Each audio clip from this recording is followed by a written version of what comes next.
The champagne dripped from her hair, soaking into the collar of her grey uniform. Above her, the laughter was deafening. "You missed a spot, sweetie," the woman sneered, deliberately kicking the bucket of soapy water over the girl's knees. They thought she was nobody, just hired help. Invisible trash meant to scrub the floors they walked on. They ignored her presence, mocked her poverty, and plotted their dark secrets right in front of her face. But they made a fatal mistake. What the guests didn't know was that the $200 million super yacht beneath their feet didn't belong to the man they were waiting for. It belonged to the woman on her knees scrubbing the floor. And in exactly 2 hours, she wasn't just going to fire them. She was going to destroy them. The Mediterranean sun hung high over the harbor of Monaco, turning the water into a sheet of hammered sapphires. The marina was a parking lot for the 0.01%, a dense forest of masts, radar domes, and helicopter pads. But among the floating palaces, the obsidian pearl stood apart. 280 feet of jet-black hull and silver superstructure, it looked less like a boat and more like a predatory shark waiting to feed. Ella Sterling wiped the sweat from her forehead with the back of her wrist. Her hands, usually manicured and adorned with a simple gold band, were currently red and smelling of lemon detergent. "I told you, Maria, it's fine," Ella said, speaking into the small earpiece hidden by her messy bun. "Go lie down. If the nausea is that bad, you shouldn't be on your feet. I know how to polish a deck." "I am so sorry, Mrs. Sterling." The voice of the head stewardess crackled in her ear, thick with guilt. "The agency sent the replacement, but she is stuck at the border control. The guests..." Mr. Sterling said they arrive at 4:04 p.m. "It's 2:01 p.m. now," Ella soothed, scrubbing a stubborn spot of salt residue from the teak railing. She wore a spare grey uniform that was 2 sizes too big, bagging around her waist. She wore no makeup. Her iconic emerald eyes were hidden behind oversized, cheap sunglasses she'd found in the lost and found bin. "I find this relaxing, honestly. It clears my head before the merger talks. Just rest, Maria." Ella wasn't just the wife of Jacob Sterling, the tech and shipping magnate. She was the silent architect of his empire, a brilliant strategist who preferred the shadows to the spotlight. Today was supposed to be a celebration, the signing of the Cobalt deal. But fate, it seemed, had a sense of humor. She dipped her sponge into the bucket. The rhythmic scrubbing was meditative. Then, the sound of high heels clicking on the carbon fiber gangway shattered the peace. "My God," a shrill voice echoed. "It's bigger than I thought. Tacky color, though. Black? It screams nouveau riche villain, doesn't it?" Ella froze. They were early, 2 hours early. She kept her head down, turning her back slightly to the boarding area. She recognized that voice immediately. Vanessa Dupont, the daughter of a Parisian banking dynasty, a socialite known for 2 things: her impeccable fashion sense and her absolute venom toward anyone she deemed beneath her. She was also Jacob's ex-fiancée, a relationship that ended 5 years ago when she cheated on him with his brother. "Come now, Nessie," a male voice drawled. That would be Marcus Thorne, the CEO of the rival firm, North Star Logistics. He was the man Jacob was supposed to be partnering with. It screams power, something you're desperate to get back into. "Oh, shut up, Marcus," Vanessa laughed, the sound like breaking glass. "Jacob is still obsessed with me. Why else invite us to his private sanctuary? He wants to show off. He wants me to see what I missed. It's pathetic, really." Ella's grip on the sponge tightened until her knuckles turned white. "Obsessed with you?" she thought. "He invited you because your father controls the regulatory board we need for the shipping lanes." The footsteps stopped right behind Ella. "Excuse me," Vanessa said. Ella didn't turn initially. She was playing a dangerous game. If she turned around now, dressed in rags, scrubbing a floor. The humiliation would be legendary. Vanessa would feed on it for decades. "Did you hear? The great Ella Sterling cleans her own toilets." "Hey," Marcus barked, "the lady is speaking to you." Ella took a breath, composing her features into a mask of dull servitude. She adjusted the oversized sunglasses and turned, keeping her head bowed low. "Yes, madam," Ella whispered, affecting a slight accent. Vanessa towered over her, dressed in a white linen sundress that probably cost more than a mid-sized car. She held a glass of red wine. Where had she gotten that? The crew must have served them on the lower deck.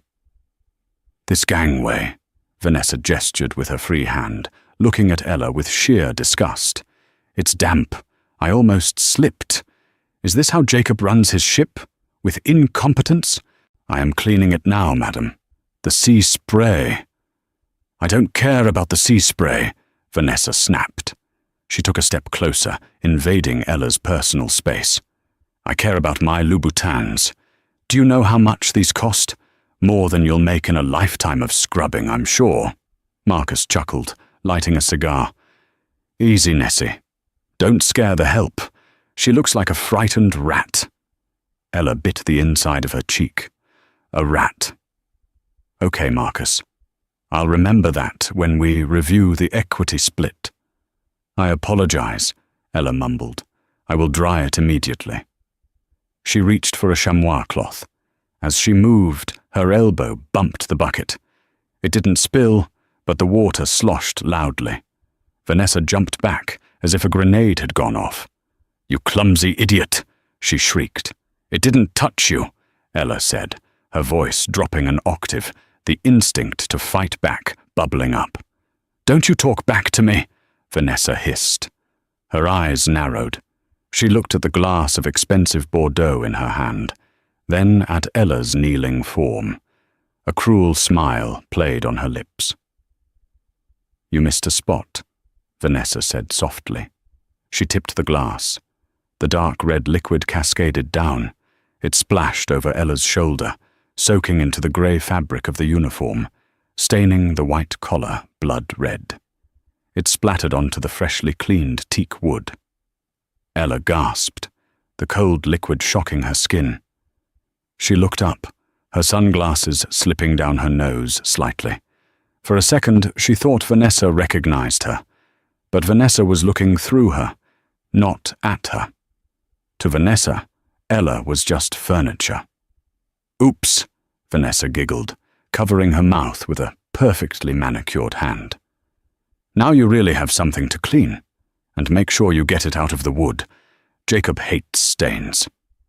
Marcus laughed, a deep, throaty sound. "Come on, Nessie, let's go find the bar. The service out here is terrible." They stepped around Ella as if she were a pile of trash. Vanessa's heel clipped Ella's shin, hard, but the socialite didn't even break stride. "Make sure that's spotless before the owner arrives," Marcus threw back over his shoulder. "He's bringing his wife. I hear she's an utter bore, but she's particular." "A bore and a prude," Vanessa agreed, her voice fading as they walked toward the main salon. "I give it 6 months before I'm back in the master cabin, and she's back in whatever trailer park he found her in." Ella remained on her knees as the automatic glass doors slid shut behind them. The wine dripped from her hair onto the deck. Slowly, Ella reached up and removed the cheap sunglasses. Her eyes were blazing with a cold, terrifying fire. "Trailer park," she whispered to herself, wiping a drop of wine from her cheek. She stood up. She could go downstairs, change into her Chanel suit, put on her diamonds, and march in there to fire them both. It would be satisfying. It would be quick. But as she looked at the red stain on the deck, a darker thought formed. They had arrived early to scheme. They thought the wife was a bore and a prude. They thought they were alone with the help. If she revealed herself now, she'd just be the angry wife.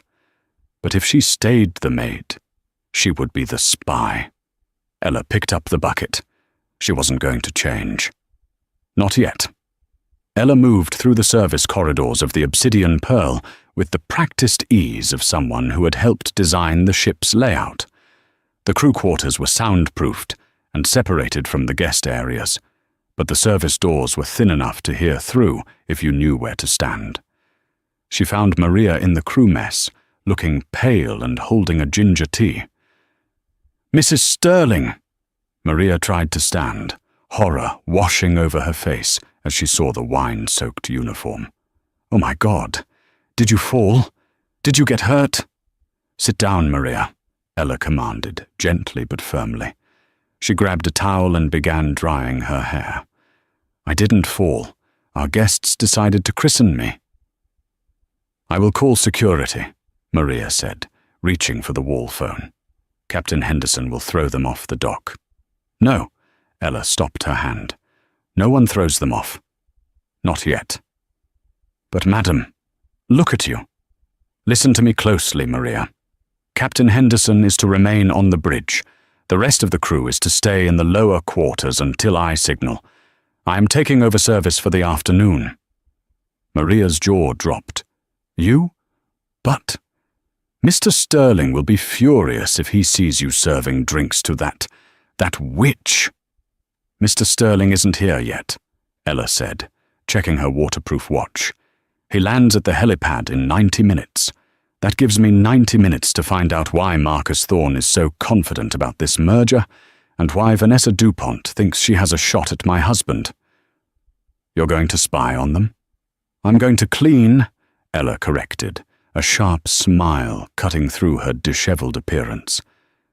"Do we have any more of those horrific grey uniforms? This one smells like a winery floor." 10 minutes later, Ella was back on the main deck. She had changed into a fresh, ill-fitting uniform. She had pulled her hair back even tighter, applying a smudge of dark eyeshadow under her eyes to look tired and haggard. She kept the sunglasses in her pocket, but put on a pair of reading glasses she found in the crew library, thick frames that obscured her high cheekbones. She entered the main salon. It was a masterpiece of interior design. Cream leather sofas, walls panelled in rare zebra wood, and floor-to-ceiling windows offering a panoramic view of Monaco. Vanessa and Marcus were lounging on the sofas. They had opened a bottle of Jacob's Private Reserve, a $5,000 bottle of scotch that Ella had bought him for their anniversary. Ella felt a spike of rage but pushed it down. She picked up a silver tray and a polishing cloth, moving to the far side of the room to polish the already gleaming railing of the spiral staircase. "So when do we drop the bomb?" Vanessa was asking, her feet propped up on the coffee table, right next to a coaster she wasn't using. "Not until after dinner," Marcus replied, swirling the amber liquid. "We need Jacob soft. We need him nostalgic. That's your job. You get him thinking about the good old days in Paris. Remind him how exciting you were compared to this. What's her name? Ella? Ella. Sounds like a peasant name." Vanessa sneered. "Don't worry, I brought the dress, the red one he used to love. Once he's drunk and I'm on his arm, he won't even read the fine print." Ella polished the railing harder. "The fine print. Are you sure the clause is watertight?" Vanessa asked, her voice dropping. "Trust me," Marcus said, leaning in. "My lawyers hid it in the environmental compliance section on page 42. It looks like standard boilerplate about carbon emissions. But the wording, it reclassifies the voting rights of the Class B shares." Ella froze. Her heart hammered against her ribs. Class B shares, those were the family shares, the shares that guaranteed Jacob and her control over Sterling Industries. "So if he signs," Vanessa trailed off, "if he signs the cobalt deal today," Marcus grinned, looking like a shark sensing blood, "he effectively transfers 51% of the voting power to the board, a board that I control." And then, Marcus laughed, We vote him out as CEO within the month. We strip the assets, sell the shipping division to the Chinese, and we walk away with $3 billion each. Vanessa clapped her hands delightedly. And I get the yacht?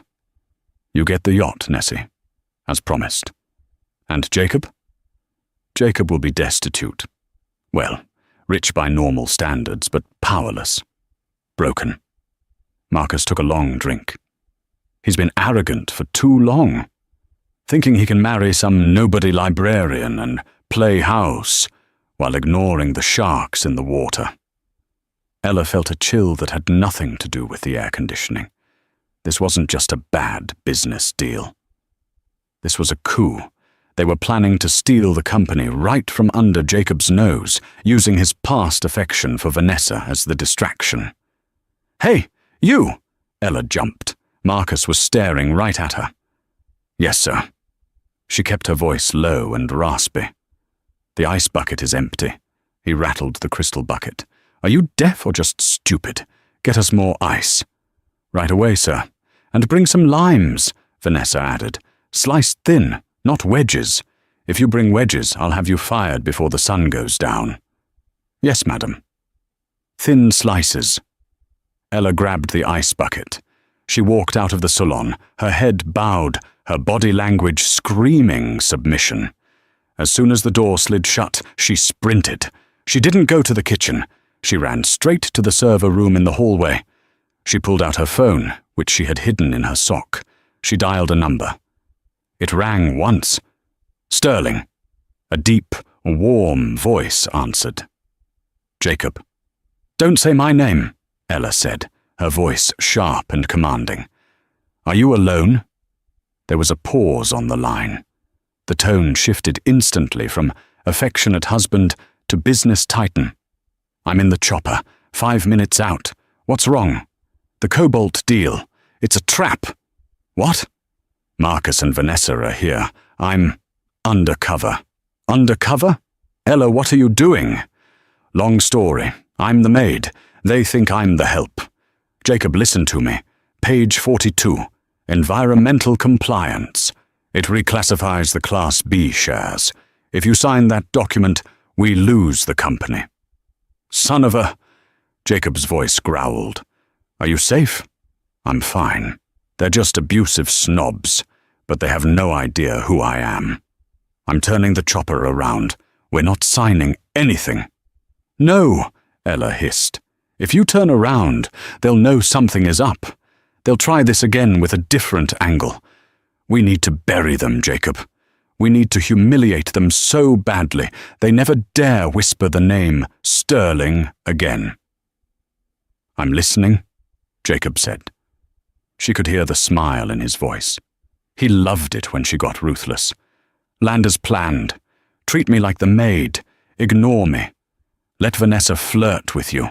Let Marcus think he's won. Get them to the dinner table." "And then?"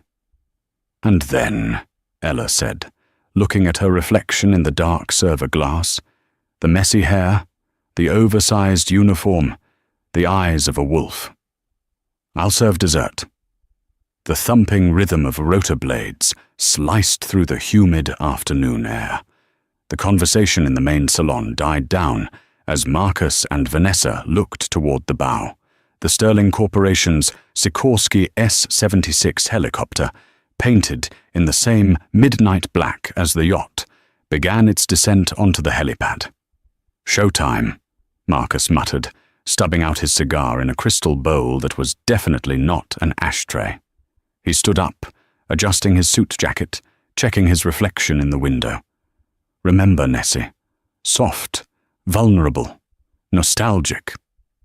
"I know my role, Marcus," Vanessa snapped, applying a fresh coat of blood-red lipstick. She fluffed her hair, pulling the neckline of her dress down just an inch, calculated to look accidental, yet inviting. "Just make sure you have the pen ready." Ella was in the corner, kneeling again, pretending to scrub a spot on the carpet that didn't exist. Her heart was pounding against her ribs like a trapped bird. This was the hardest part. She had to trust Jacob to treat her like garbage. If he hesitated, if he showed her even a flicker of the adoration he usually held in his eyes, Marcus, who was as sharp as he was corrupt, would catch on. The glass doors slid open. The captain's voice came over the intercom. "Mr. Sterling is on deck." A moment later, Jacob Sterling walked in. He was a man who sucked the oxygen out of every room he entered. Tall, with broad shoulders that strained against his bespoke navy Tom Ford suit, he had the face of a classic movie star. Square jaw, dark stubble, and eyes the color of stormy seas. He exuded a quiet, terrifying competence. "Jacob!" Vanessa cried out. She didn't walk. She glided across the room. She threw her arms around his neck, pressing her body against his. Ella kept her head down, scrubbing the carpet harder. She saw Jacob's polished Oxford stop just inches from her face. She saw his muscles tense as Vanessa embraced him. "Nessie," Jacob said. His voice was smooth, rich, but Ella could hear the razor-wire tension underneath. "It's been a long time." "Too long," Vanessa pulled back, keeping her hands on his chest, looking up at him with wide, shimmering eyes. "You look incredible. Tired, maybe. Have you been working too hard?" I told Marcus, "Jacob needs a break. He needs old friends." "I'm fine," Jacob said, gently but firmly removing her hands from his chest. He turned to Marcus, extending a hand. "Thorne, you're early." "Couldn't wait to get the celebration started, Jacob." Marcus shook his hand with a grip that was a little too tight. "Hope you don't mind. Your staff, well, they were a bit surprised, but we made ourselves at home." "I see that." Jacob's eyes flicked to the open bottle of $5,000 scotch. His jaw tightened. "Help yourself." "So," Vanessa linked her arm through Jacob's. "Where is the wife? The mystery woman?" I was dying to meet the girl who finally tied down the Wolf of Wall Street. Jacob paused. He looked around the room. His gaze swept over the furniture, the view, and finally it landed on the woman on the floor. Ella felt his eyes on her. This was it. "She's delayed," Jacob lied smoothly. "Business in New York. She might join us later via video link, or perhaps tomorrow." "Oh," Vanessa's face lit up with barely concealed triumph. "What a shame. I suppose she's a career woman? Too busy for her husband?" "She's very dedicated," Jacob said. "Well," Vanessa squeezed his arm. "Her loss is my gain. Now we can really catch up." "Excuse me," Jacob said, stepping away from Vanessa. "I need a drink." He walked toward the bar. He had to pass Ella. As he did, he stopped. "You," Jacob said. His voice was cold, unrecognizable. Ella stopped scrubbing. She didn't look up. "Yes, sir?" "This carpet," Jacob gestured vaguely. "It's a disgrace. Why are you scrubbing it while guests are present? You should have finished this hours ago." Ella's heart broke a little, even though she knew it was an act. He was good. Too good. "I apologize, sir," she whispered. "There was a spill." "A spill?" Jacob scoffed. "Clumsy. Just like the rest of the agency hires. Get up. Get out of here. Go help in the kitchen. You're an eyesore." "Jacob," Vanessa giggled, walking over. "Don't be so harsh. She's clearly doing her best, even if her best is, well, lacking. She actually spilled water on me earlier. Can you believe it?" Jacob looked at Vanessa, then down at Ella. "Did she?" "Ruined the mood completely," Marcus added, pouring himself another drink. "Honestly, Jacob, with the merger, we can help you upgrade your staff. I have a great agency in London. None of this local rabble." "Get out!" Jacob barked at Ella. "Now!" Ella scrambled to her feet, grabbing her bucket. She kept her head down, rushing toward the service door. As she passed Jacob, she felt a tiny, almost imperceptible brush of his fingers against her hand. It was a signal. I'm sorry. I love you. Stay with me. She burst through the service door into the hallway and leaned against the wall, exhaling a breath she didn't know she was holding. Her hands were shaking. Okay, she whispered to herself. Okay, Jacob. You played your part. Now let's play mine. She marched to the galley. The chef, a stout Frenchman named Pierre, who adored Ella, looked up from his prep station. Madam, Pierre hissed, what is happening? I hear shouting, and Maria says you are serving dinner? I am, Ella said, grabbing an apron. What's on the menu, Pierre? Lobster thermidor, caviar, truffle risotto. The Wagyu is resting. Change it, Ella said. Pierre blinked. Change the menu? No. Ella's eyes narrowed. Keep the menu. Change the presentation. I want the Wagyu perfect. But for the sauce, Pierre, do we have that Carolina Reaper extract Jacob bought for the chili challenge last year? The liquid fire? Pierre looked horrified. Madame, that is dangerous. Just a drop, Ella said, wicked grin forming. In Marcus's au jus, just enough to make him sweat, enough to make him uncomfortable. And for Vanessa, Ella scanned the kitchen. She saw a bowl of garnish, heavy on the garlic for her risotto, Ella said.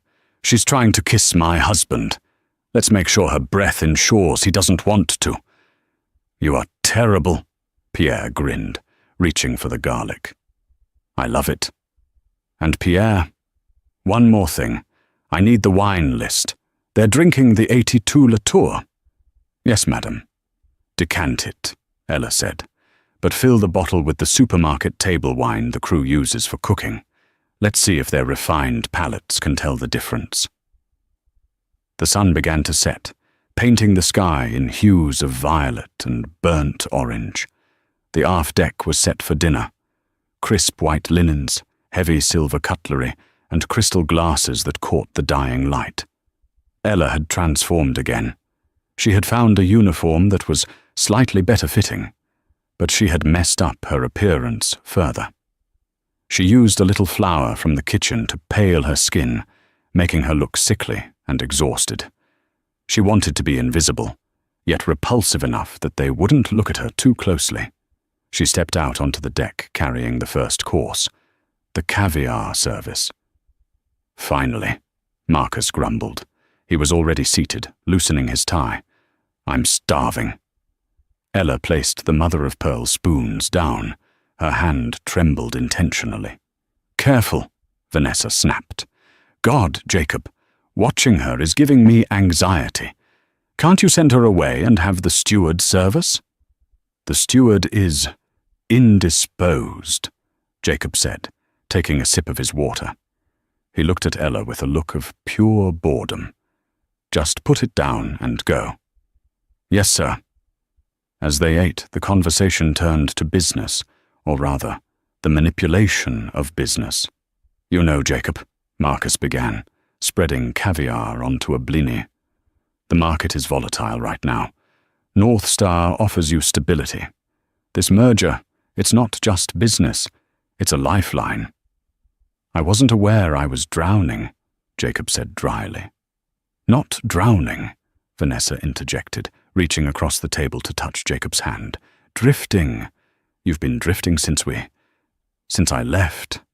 I can feel it. You need an anchor. Ella, standing by the service station 10 feet away, felt a surge of nausea. The audacity. Perhaps, Jacob said, pulling his hand away to reach for his wine. And this contract provides that anchor? Absolutely, Marcus said. He reached under his chair and pulled out a thick leather folder. He placed it on the table. It landed with a heavy thud. The Cobalt deal. It merges our logistics networks. We take over the operational headache. You keep the title of chairman, and you get to spend more time on this beautiful boat. With whoever you choose. He winked at Vanessa. And the terms?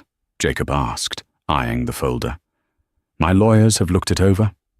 Of course, Marcus lied smoothly. Standard revisions. We cleaned up some language about liabilities. Nothing that changes the structure. What about the voting rights? Jacob asked. Ella held her breath. This was the test. Marcus didn't blink. Unchanged. You remain majority shareholder. Class A shares are untouched.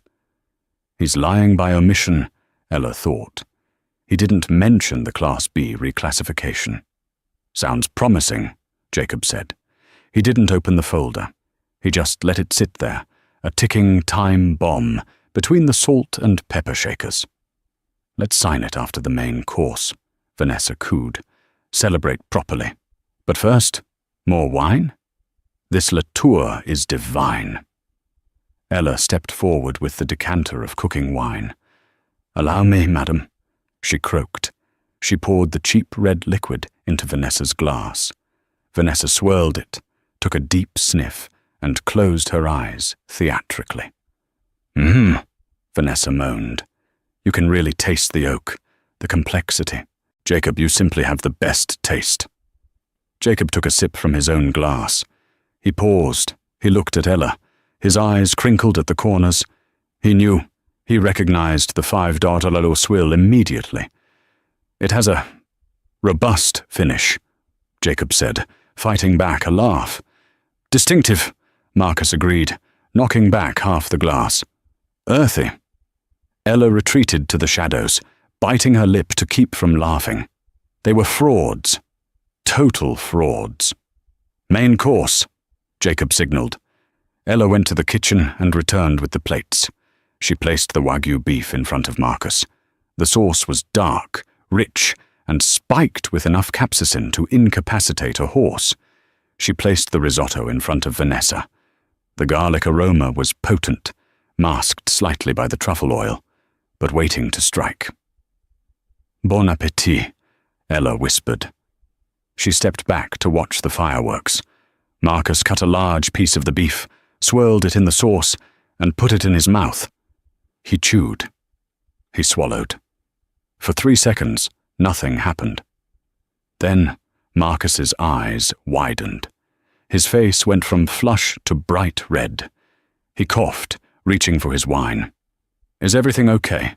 Jacob asked, cutting his own steak, which Ella had ensured was spice-free. It's spicy, Marcus wheezed. Very bold seasoning. Chef Pierre is experimenting with Peruvian fusion, Jacob improvised. Too much for you, Thorne? I thought you liked a challenge. No, Marcus gasped, chugging the cooking wine, which only made the burn worse. It's delicious, just unexpected. Sweat began to bead on Marcus's forehead. He was suffering, but his ego wouldn't let him stop.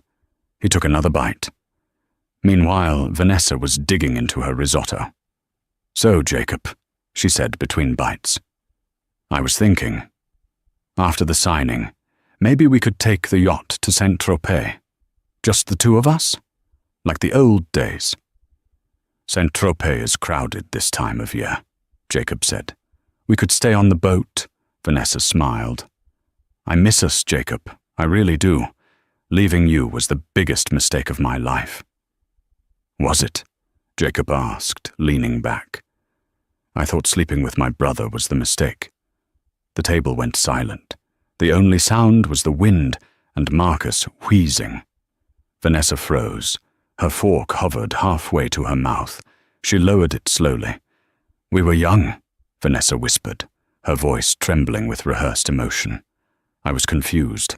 I felt neglected. You were always working. He was there. But it meant nothing. You know that. It broke the family, Jacob said flatly, and I've lived with that guilt every day. Vanessa's voice rose. Tears, possibly real, likely fake, welled in her eyes. That's why I'm here, not just for the deal, but to fix us, to heal. She reached for his hand again. Sign the deal, Jacob. Let Marcus handle the business. Let's just be us. Free. It was a compelling performance. If Ella didn't know better, She might have bought it. "I need a pen," Jacob said abruptly. Marcus, despite his burning tongue, brightened instantly. He pulled a Mont Blanc fountain pen from his pocket and practically threw it at Jacob. "Here," Marcus choked out. "Right here." Jacob took the pen. He pulled the leather folder closer. He opened it to the signature page. Ella took a step forward. The instinct to stop him was overwhelming. What if he signs it? What if he actually believes her? What if he's tired of fighting? Jacob hovered the pen over the paper. "You know," Jacob said softly, looking at the paper. "There's just one thing." "What?" Marcus asked, leaning in, sweat dripping down his nose. "I never make a decision this big without consulting my partner." "Partner?" Vanessa frowned. "But you're the chairman. You don't have a partner." "I do," Jacob said. He looked up.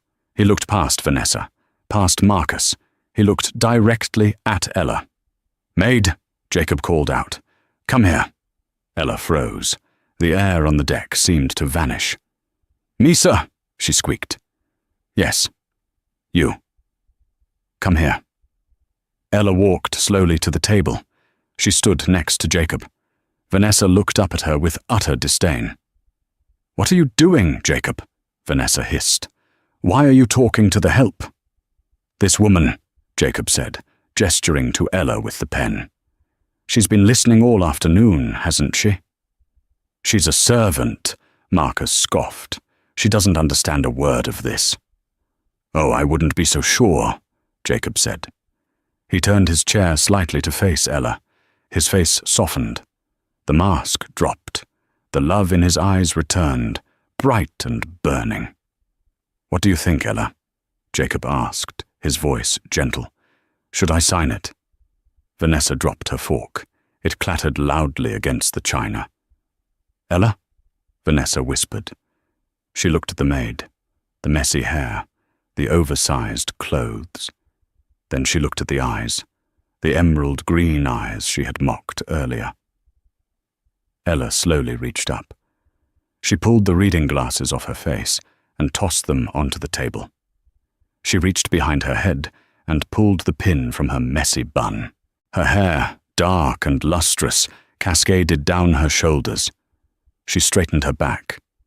She wasn't the hunched servant anymore. She was a queen. Ella looked down at Vanessa, whose face was draining of color. "I wouldn't sign it, darling," Ella said, her voice crystal clear, shedding the accent, vibrating with authority. "Especially not page 42. The environmental compliance clause is a little sticky. Don't you think?" Marcus choked. He actually choked. He grabbed his napkin, coughing violently. "You," Vanessa stammered. You're the boar?" Ella suggested, a shark-like smile spreading across her face. "The prude? The trailer park trash?" Ella picked up the glass of Latour from the table, Vanessa's glass. She swirled it. "Actually," Ella said, "I'm the majority shareholder of the holding company that owns the Class B shares. Jacob can't sign them away even if he wanted to, because they belong to me." She tipped the glass. For the second time that day, red wine cascaded through the air. But this time it didn't hit the floor. It splashed directly into Vanessa's lap, soaking the white linen dress in an expanding pool of purple. "Oops," Ella said, her voice dripping with ice. "I missed a spot." The silence that followed Ella's revelation was heavy, broken only by the soft lapping of the Mediterranean waves against the hull. Vanessa stared down at her ruined white dress, the red wine spreading across her lap like a gunshot wound. Her mouth opened and closed like a fish pulled from the water. "You," Vanessa finally sputtered, her voice shrill and cracking. "You did that on purpose. You crazy Sit down!"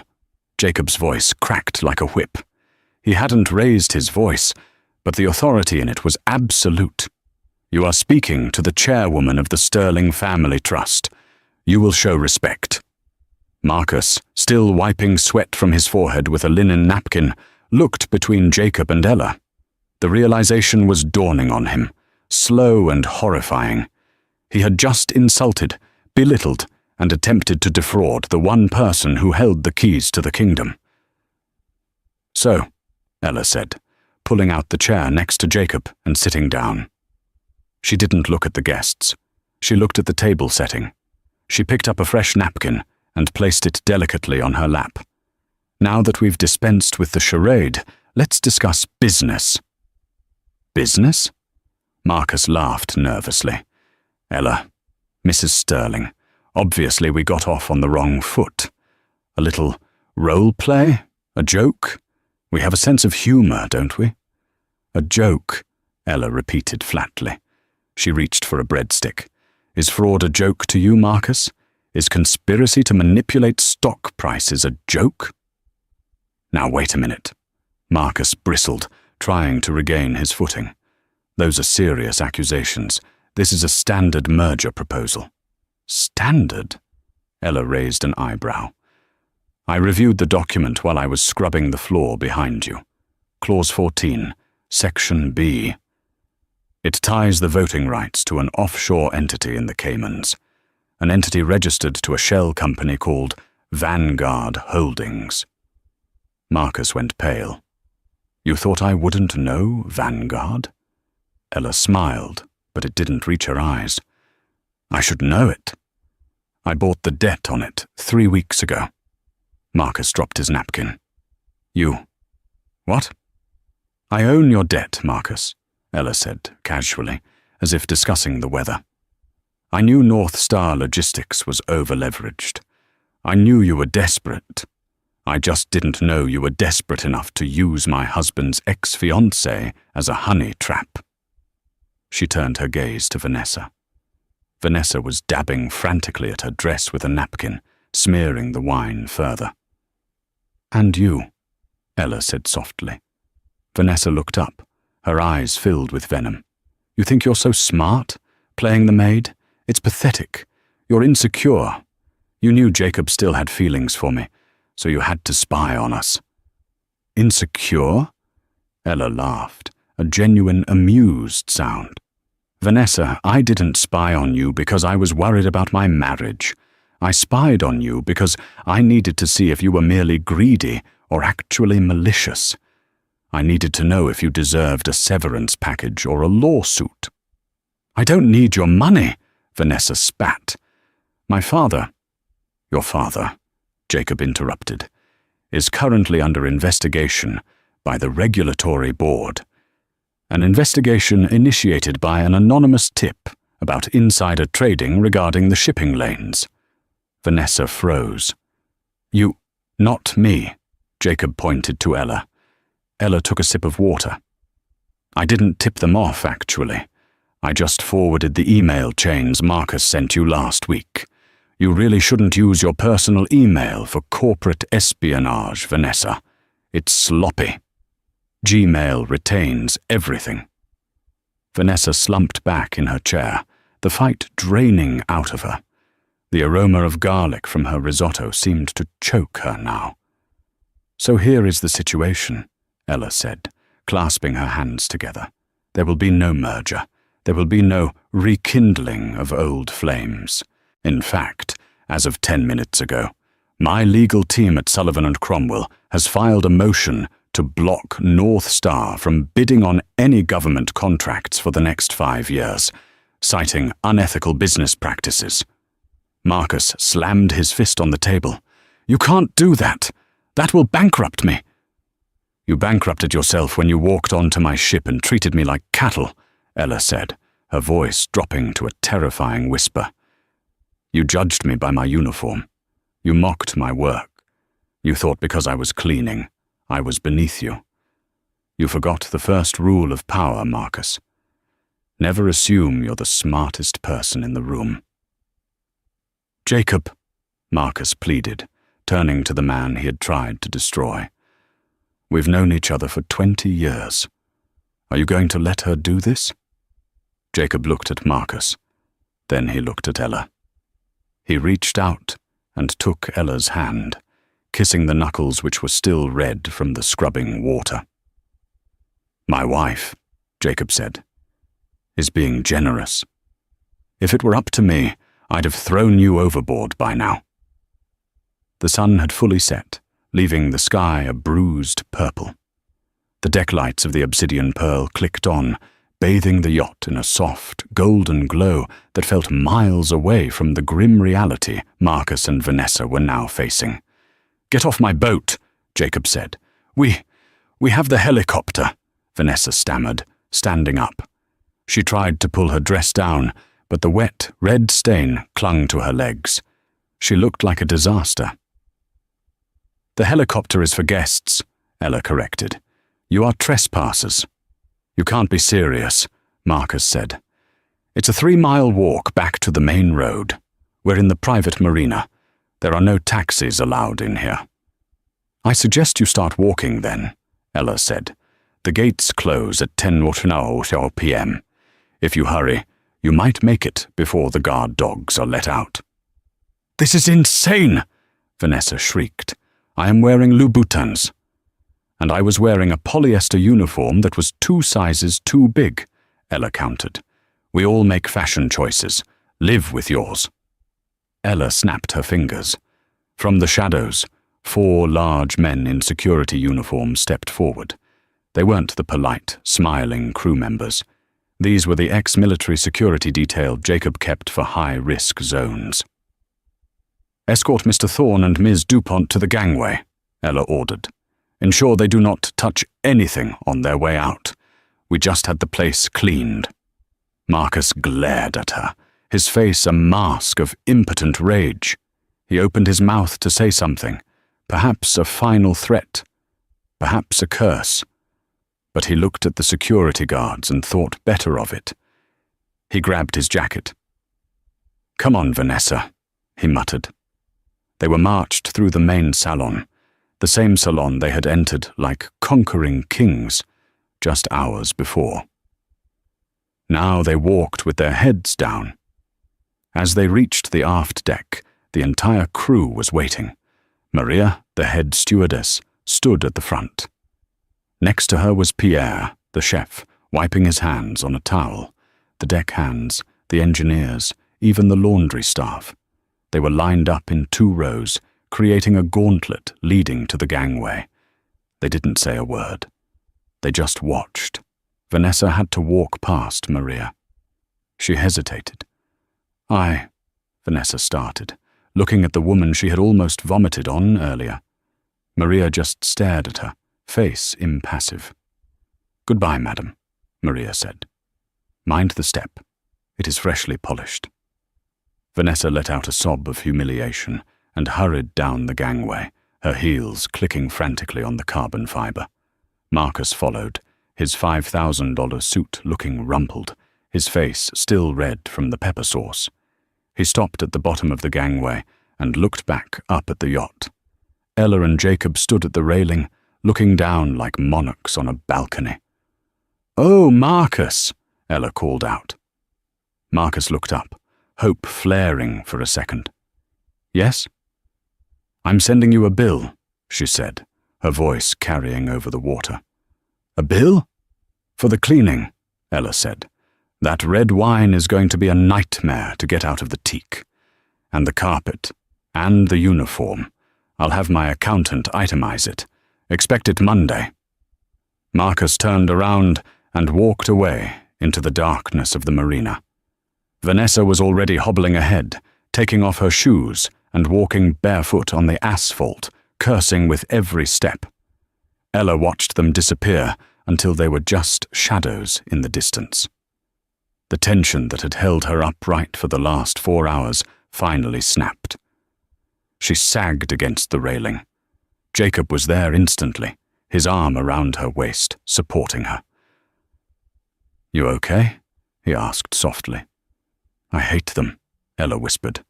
"I hate people who treat others like that. It's not about the money, Jacob. It's the entitlement, the cruelty." "I know," Jacob said.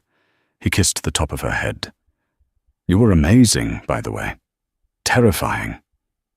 but amazing. I felt like an imposter, Ella admitted. Scrubbing that floor, remembering where I came from. My mum used to clean houses like this. I remember how people looked at her, like she was furniture. You honor her, Jacob said. You honor her by being who you are, and by protecting what we built. Ella took a deep breath of the salty air. She looked down at her hands. They were dry, and she had broken a nail during the reveal. Jacob? Yeah? I'm still technically wearing the uniform. Jacob looked at her. The oversized grey dress, the messy hair, the smudge of flour on her cheek. You are, he smiled. And the guests are gone, she said. They are. And I believe, Ella smiled, turning to face him, that the master of the vessel owes the maid a very expensive dinner. I think, Jacob grinned, that the master of the vessel is going to give the maid a promotion. Monday morning in London was grey and drizzly, a stark contrast to the golden sunset of Monaco. In the glass-walled office of North Star Logistics, Marcus Thorne sat at his desk. The office was quiet. Too quiet. Usually by 9 a.m., his phone was ringing off the hook with deals, mergers, and ego-stroking calls from the city's elite. Today, the silence was deafening. His secretary buzzed in. Mr. Thorne, a courier package just arrived, marked personal and confidential, from Sterling Industries. Marcus swallowed hard. His throat still felt raw from the pepper sauce, a lingering reminder of his humiliation. Send it in. The envelope was thick, cream-colored, and heavy. He opened it with trembling hands. Inside was not a lawsuit, at least not yet. It was an invoice. Invoice 1001 from the Office of Ella Sterling to Marcus Thorne, services rendered. 1. Removal of red wine stain. Teak decking, 4502. Replacement of staff uniform, ruined by guest negligence, $150 3. Disposal of substandard wine, improperly gifted, 54. Corporate espionage consulting. Lesson on why you shouldn't email conspiracies. $5,000 total due. $5,4700. Attached to the invoice was a photo. It was a high-resolution image taken from the yacht security camera.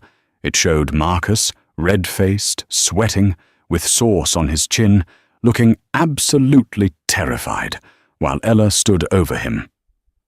At the bottom of the photo, a handwritten note in elegant cursive read, "We framed a copy for the boardroom. Payment due upon receipt." Marcus slumped in his chair. The phone finally rang. It was the chairman of his own board. "Thorne," the chairman's voice was ice-cold. "We just received a file from the Regulatory Commission. Something about insider trading and a botched merger with Sterling. Security is on their way up to escort you out. Don't take the stapler." Across the channel in Paris, the fallout was different, but equally devastating. Vanessa DuPont walked into the L'Avenue restaurant, the hottest spot for the Fashion Week crowd. She was wearing a new dress, trying to project confidence. She spotted a table of her usual clique, socialites, heiresses, and influencers. "Darling," Vanessa called out, waving. The table went silent. Heads turned. Whispers started behind perfectly manicured hands. "Is that her?" Someone whispered, loud enough to be heard. "The one who threw wine at Ella Sterling? I heard Ella made her walk barefoot back to the highway. I heard she's broke. Daddy's accounts are frozen." The leader of the group, a countess named Isabel, looked at Vanessa with a pitying smile. "Oh, Vanessa, we're actually full. No room at the table. Perhaps the kitchen is hiring." Laughter rippled through the restaurant. It was the kind of cruel, exclusionary laughter Vanessa had used as a weapon her entire life. Now the blade was turned against her. She stood there, frozen, her face burning. She turned and ran, the sound of her heels echoing like gunshots, fleeing the world she used to rule. 1 month later. The sea was calm. The Obsidian Pearl was anchored off the coast of Sardinia. Ella sat on the aft deck, the same deck where the dinner from hell had taken place. The teak was spotless, the stain long gone, sanded away and refinished until it looked new. She wasn't wearing a uniform. She was wearing a flowing silk caftan, sipping an espresso. Mrs. Sterling. Ella looked up. Maria, the head stewardess, was standing there, holding a silver tray with croissants. Maria looked healthy. Her color returned, her smile genuine. "Maria, please." Ella smiled. "Sit with me. I can't eat all these croissants alone. Pierre is trying to fatten me up." "He is very proud of the spicy sauce," Maria giggled, sitting down tentatively. "He calls it the sauce of justice. He wants to bottle it." "We should let him," Ella laughed. They sat in comfortable silence for a moment, the billionaire owner and the head stewardess, watching the sunrise. "You know," Maria said softly, "I never thanked you properly for taking my place that day. Most owners, they wouldn't even know my name, let alone scrub a floor for me." "You don't need to thank me, Maria," Ella said, looking out at the horizon. "That day, it reminded me of something important." "What is that?" "That dignity isn't about what you wear," Ella said, touching the silk of her dress. "And power isn't about who you can fire. Power is about who you can protect." Jacob walked out onto the deck. He was wearing swim trunks and a towel around his neck, his hair wet from a morning swim. He walked over, kissed Ella on the cheek, and stole a croissant from Maria's tray. "Good morning, ladies," he grinned. "Any hostile takeovers planned for today, or just tanning?" "I think just tanning," Ella said. "Good." Jacob sat on the edge of her lounge chair. "Because I just got off the phone with the new CEO of North Star Logistics." "Oh?" Ella raised an eyebrow. "Who is it?" "They promoted the VP of Operations," Jacob said. "A woman named Sarah. Apparently, she started in the company 20 years ago, in the mailroom." Ella smiled, a real, satisfied smile. "She sounds perfect," Ella said. "Send her a bottle of wine, the good stuff. Not the cooking wine." "Already done." Jacob looked at his wife. He took her hand, the hand that had scrubbed floors and signed billion-dollar contracts. "You missed a spot," he whispered, pointing to a tiny crumb on her chin. Ella wiped it away, laughing. "I never miss a spot, Mr. Sterling. I just leave it there to see if anyone is brave enough to point it out." As the sun climbed higher, bathing the black yacht in light, the ghosts of the past, the insults, the judgments, the cruelty faded away, washed clean by the sea, leaving only the truth. The Queen of the Ocean didn't need a crown. She just needed a bucket, a sponge, and the courage to teach the world a lesson it would never forget. And that is how Ella Sterling turned the tables on the people who tried to erase her. It's a powerful reminder that you should never, ever judge someone by their job title or the clothes on their back. Marcus and Vanessa learned the hard way that the person pouring your wine might just be the person who owns the bottle and your future. If you enjoyed this story of karma and justice, please hit that like button. It really helps the channel grow. And I want to know from you, have you ever been underestimated by someone? Tell me your story in the comments below. I read every single one. Don't forget to subscribe and ring the bell so you don't miss our next story. We have a thriller coming up next week about a CEO who goes undercover in his own factory, and you won't believe what he finds. Thanks for watching, and remember, be kind, because you never know who you're really talking to.